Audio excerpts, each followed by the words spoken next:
E aí galera do YouTube, sejam muito bem-vindos a mais um vídeo aqui no meu canal, né? Vamos reagir aqui a algumas notícias de hoje, né? E tudo que tem a ver com futebol. Bora pro vídeo.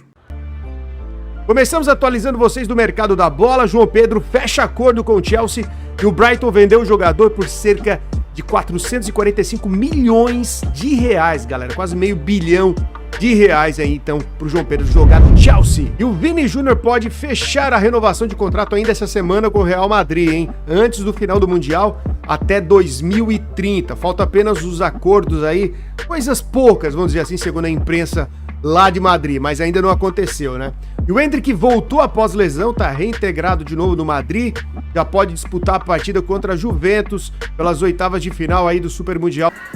Bom, tropa, começando falando aqui do João Pedro primeiro, né? Que é um grande jogador, né? E tá merecendo ir pro Chelsea porque vem se destacando bastante, né?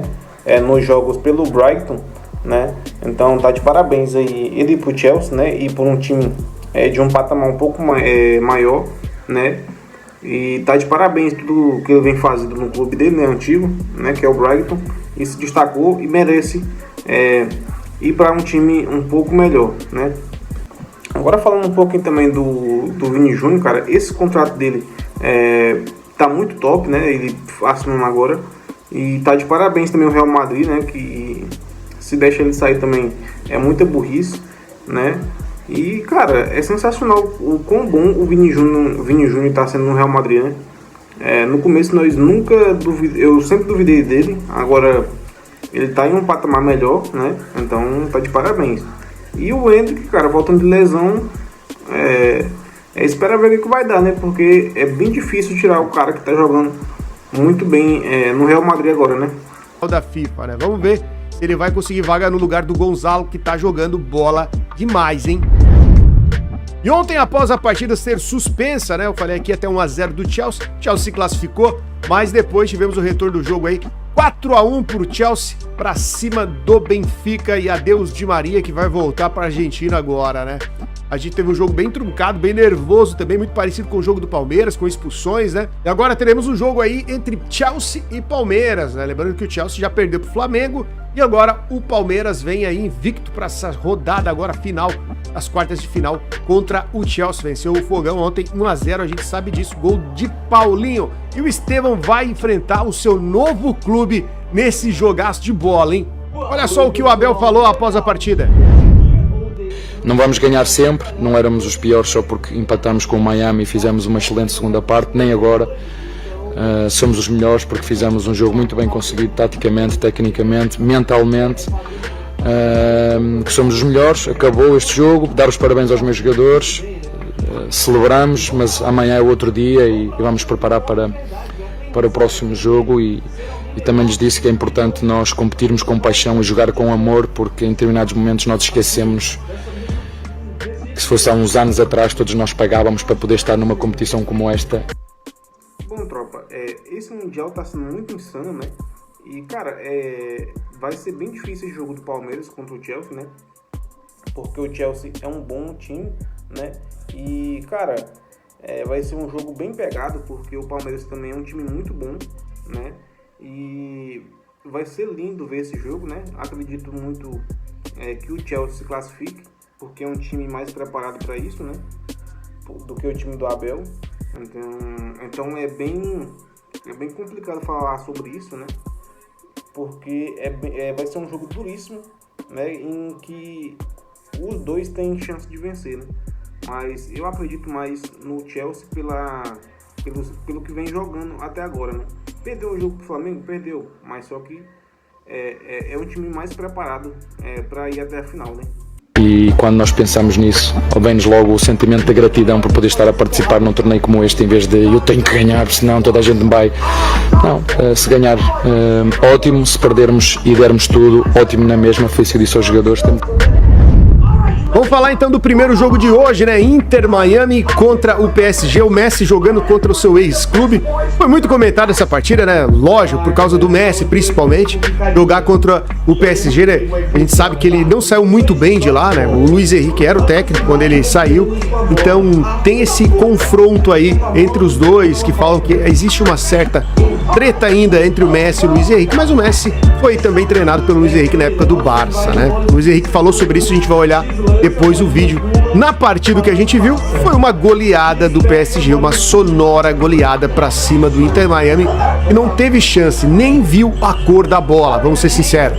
4-0 na conta e os gols foram marcados apenas do lado do PSG, né? Tivemos 2 do João Neves, tivemos aí o Tomás Áviles marcando também, contra, e tivemos o gol do Hakimi no finalzinho do primeiro tempo. Então, fechando a conta, 4-0, não teve pra ninguém pra esse jogo. No segundo tempo, acho que o PSG deu até uma desacelerada, o Inter Miami tentou ir pra cima, mas não conseguiu muita coisa. O Messi conseguiu uns chutes no gol, tentou uns dribles, o Luis Suárez também perdeu alguns gols.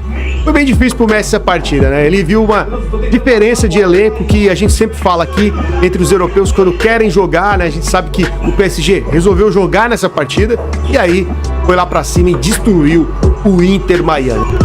Olha o que o Luiz Henrique falou sobre Messi. Leo Messi, diría en su plenitud, la plenitud de Leo Messi ha durado... Tropa, vamos falar um pouquinho desse jogo do PSG, né, contra o Inter Miami, que também foi um jogo bem bom, né, no qual o Inter Miami sofreu bastante por causa dos jogadores, né, que são um pouco mais de idade, né, e cara, é o PSG, né, o PSG é um time mais sólido, né, que vem se destacando bastante, né, e inclusive ganhou a Champions também. Aí é bem complicado de jogar contra um time europeu desse nível, que só tem também jogadores novos, né, então é bem complicado falar sobre isso, né, porque tem que se levar em conta como os jogadores, né, mais novos estão com mais força para jogar, né. 10, 15 años, no sé lo que dura. De hecho, para mí esa es la referencia del mejor jugador del fútbol de la historia, sin ninguna duda. Para mí, evidentemente, acepto otras opiniones. Y sobre todo la longevidad a lo largo, la continuidad a lo largo de muchos años compitiendo al máximo nivel, cada 3 días jugando.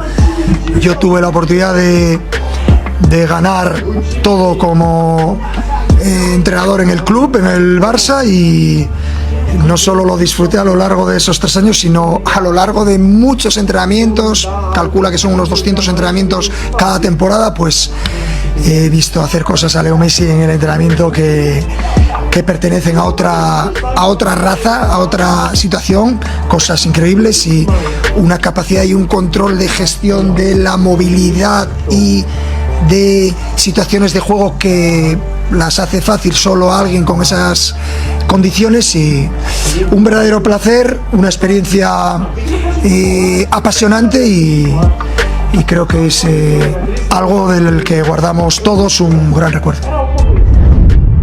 Olha o que o Kompany, técnico do Bayern, disse. African teams would have also gone maybe one more round, and I expect that every 4 years those continents who are maybe not yet there will make steps, and that you know, as it looks at the moment with South America and Europe, you know, the levels are for all the guys who are watching the tournament, it's not as far from each other as people may be thinking. That being a coach is just a lot of hard work and a lot of resilience, like probably most jobs if you want to be successful. But I've seen his team as well. You know, he's in the end we are young coaches. That's a fact. I'm not going to wish myself too old too soon either. It is what it is. I accept it. Felipe Luiz também deu a sua declaração sobre os europeus. Europeia são superiores e estão com os melhores jogadores. Um maior exemplo é porque o Vinícius Júnior não está aqui no Flamengo. O melhor jogador do mundo era do Flamengo e não está aqui por quê? Porque foi para a Europa para jogar num dos melhores times do mundo, com maior salário, com maior prestígio, para jogar melhores competições, e é simples assim. Nós estamos competindo bem essa. Bom, tropa, agora falando também do Flamengo, né, cara? O Flamengo fez uma ótima partida, né? Perdeu o jogo, mas foi por detalhe, né? Foi um jogo bastante sofrido para o Bayern de Munique, né? Porque eles jogaram bastante, eles que também queriam ganhar, entendeu? Então, tá de parabéns ambas as equipes, né? Que se destacaram bastante, jogaram pra valer, né? Sem aquela coisa, que não quer jogar, queria jogar assim, né? E o Flamengo jogou bastante, né? Se entregou bastante também e fez o seu melhor, né? Os gols foram um gol contra, né? Que foi do Pulgar, que foi muito entregado. E o outro gol foi o do Araújo, né? Que entregou um pouquinho a paçoca, né? Na hora da saída de bola. Então foi bastante bom esse jogo do Flamengo. Não perdeu por porque era ruim, né? Perdeu por vacilo. Poderia ter ganhado o jogo ou empatado, né? Então tá de parabéns tudo que eles fizeram até aqui, né? Competição, algum dos brasileiros pode até vencê-la, isso pode chegar a acontecer, nada é impossível no futebol, mas nós vencemos um jogo e as comparações existem. Eu acho totalmente desnecessário comparar uma realidade que não precisamos de uma comparação, de ganhar um jogo para dizer que somos melhores que eles. Você olhar como estão formados os elencos, que tipo de jogadores estão no elenco de cada equipe, e você sabe. Agora, dentro do campo, qualquer um pode ganhar. Bora falar do jogo então, Flamengo e Bayern. A gente teve hoje pelo Mundial de Clubes da FIFA esse jogão de bola. No primeiro tempo a gente viu aí o Bayern abrir o placar no gol contra do Pulgar. Depois o Harry Kane também numa falha bateu pro gol e guardou, deixando dele abrindo 2-0. Mas o Flamengo não se entregou, né? Foi pra cima e conseguiu marcar depois, a gente viu isso. Porém, deu muita chance pro Bayern.